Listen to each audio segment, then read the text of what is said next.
Hello everyone, I'm going to talk to you about chess today. Alrighty, we'll start out with talking about the board layout. The board starts out just like this, going from right to left, with the rook, the knight, or the horse, the pointy-headed guys, the bishop, then the king.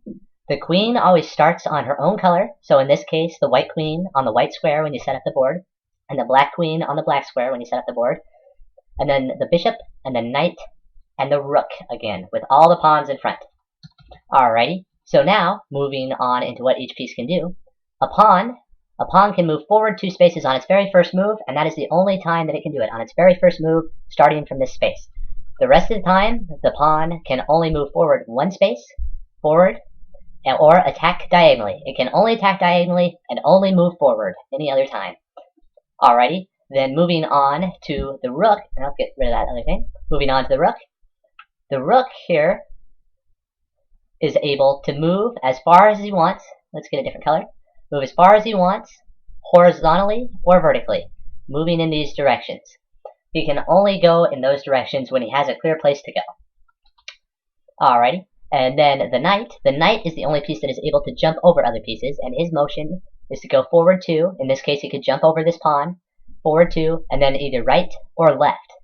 So this knight would actually make a move like this and end up right there. So, and then the bishop is able to move diagonally along the color of the squares that it started on. So in this case, the white bishop can only go on white squares.